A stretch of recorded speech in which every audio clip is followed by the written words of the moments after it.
বক্তব্য প্রদানের জন্য আমন্ত্রণ জানাচ্ছি জেলা নির্বাচন অফিসার ঝালকাঠি জনাব মোহাম্মদ মমিনুদ্দিন, জেলা প্রশাসক রিটার্নিং অফিসার ঝালকাঠি। দেশ রক্ষার জন্য হ্যাঁ ভোটের বিকল্প নেই এবং এই হিসাবে স্যার উঠান বৈঠক, সড়ক প্রচার, মাইকিং এবং আগামী দিন আমাদের মাননীয় প্রচার, লিফলেট বিতরণ, ব্যানার এবং ড্রপডাউন ব্যানার স্থাপন। স্যার জেলা প্রশাসক স্যারের ফেসবুক পেজ থেকে স্যার অনলাইন প্রচার হচ্ছে। সরকারি অন্যান্য দপ্তর আমাদের কার্যক্রম শুরু করেছিলাম স্যার।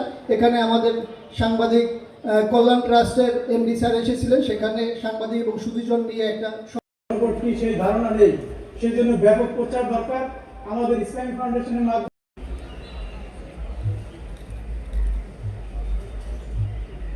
24 সালের 5ই আগস্ট আমাদের দেশের তরুণ ছেলেপেলেরা যারা দোকান এবং বাজারগুলোতে স্যার আমরা কিছু ভোটা লাভ করছি স্যার, ভোটা লাভের কিছু চিত্র। জনাব Mohammad Humayun Kabir, civil surgeon, Jhalokathi. Police super. গণভোটের প্রচার এবং ভোটার উদ্বুদ্ধকরণের উপলক্ষে সুধী সমাবেশ।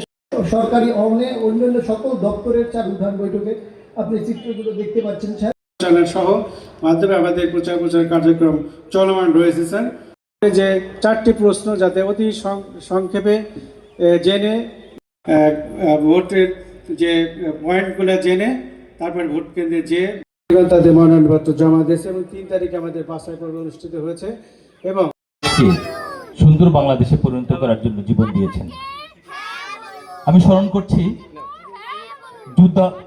এই জুলাই নির্বাচন অন্য সব নির্বাচন থেকে ভিন্ন, এটা মাথায় রাখতে হবে। তাহলে সেই নির্বাচনের পর জুলাই সনদ বাস্তবায়নের জন্য দায়বদ্ধ কিনা এই প্রশ্নটা করা যাবে না। এটা আমি মনে করি যে তারা এই সনদে স্বাক্ষর করার রাজনৈতিক দলরাই নির্বাচন করছে। তারা যেহেতু স্বাক্ষর করেছেন জুলাই সনদে, তাহলে এই দায়িত্ব এটা পালন করার দায়িত্ব তাদের।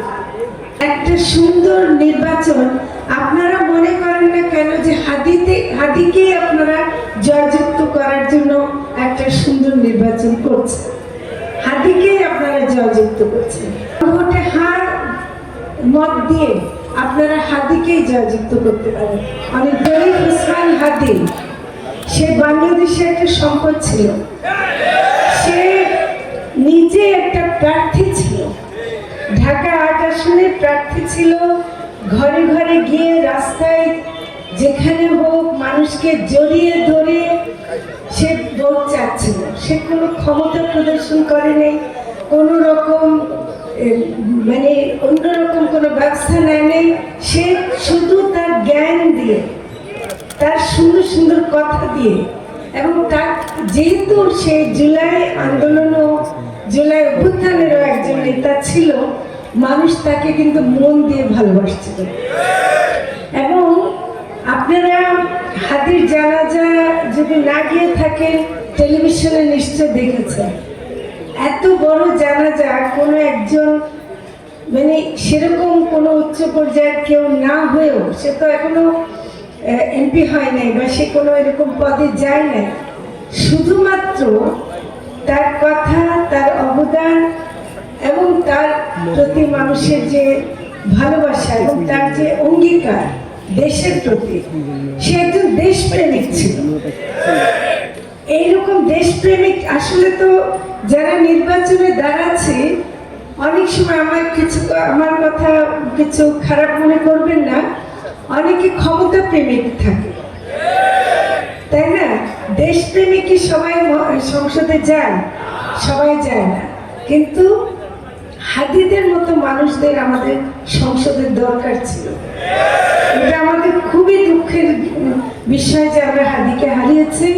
হাদির হত্যাকারীর বিচার অবশ্যই হতে হবে, এটার কোনো বিকল্প নাই। হাদির বিচার, হত্যাকারীর বিচার হতে হবে এবং সেটার জন্য এই সরকার অবশ্যই মানে অঙ্গীকারবদ্ধ এবং এটা হবে। জুলাই আন্দোলনের মাধ্যমে যে জনগণ এবং আমাদের তরুণরা যে অভিপ্রায় ব্যক্ত করেছে, তার জুলাই সনদের কোনো বিপরীতে কিছু হবে এটা অন্তত আমরা করতে পারি না। নির্বাচন হচ্ছে, এই নির্বাচনের দায়িত্ব কি শুধু আমাদের না আপনাদের সবার?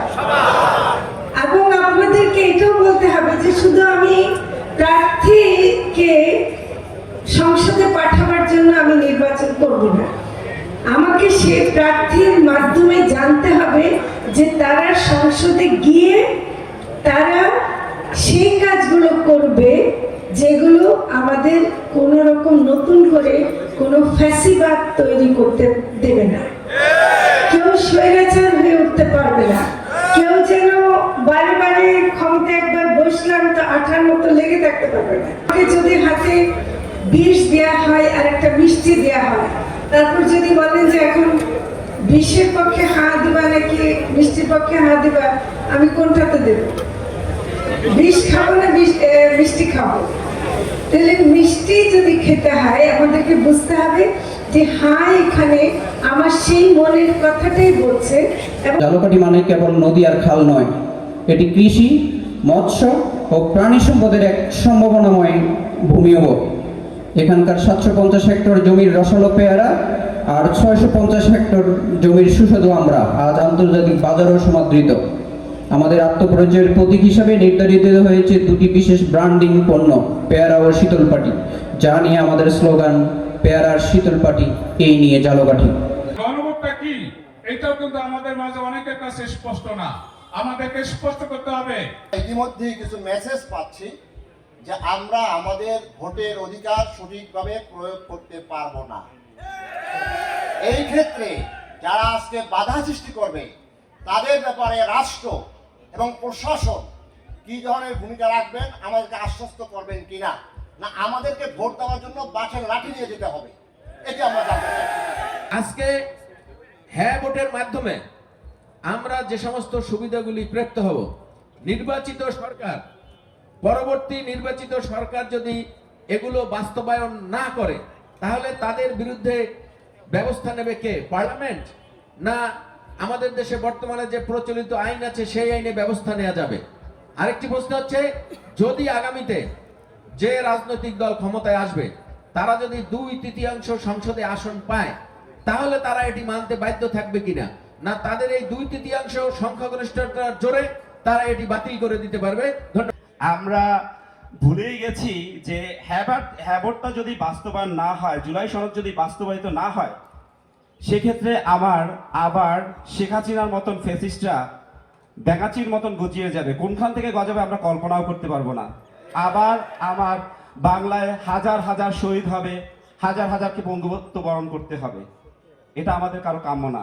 10 বছরের উপরে কেউ প্রধানমন্ত্রী হবেন না। আমরা তত্ত্বাবধায়ক সরকারের পক্ষে আছি। আমরা ওই 10 বছরের উপরে কেউ রাষ্ট্র পরিচালনার দায়িত্বে থাকতে পারবে না। এবং এই ব্যাপারে হাইয়ের পক্ষে আমি নিজে ভোট দিব এবং আমি সকলকে অনুরোধ করব। গণভোট বিষয়ক যদি কোনো একটা উপদেশের কথা যদি বলা হয় তাহলে আমি স্যার প্রথমেই বলতে চাবো যে আমরা গ্রাম বাংলায়, আমাদের বাংলাদেশের বেশিরভাগ অঞ্চলই গ্রাম বাংলার মানুষজন, যেখানে হচ্ছে আমাদের এই গণভোট বিষয়টা কি আসলে স্যার সেইটাই অনেকে হয়তো বা জানেন না এখন পর্যন্ত।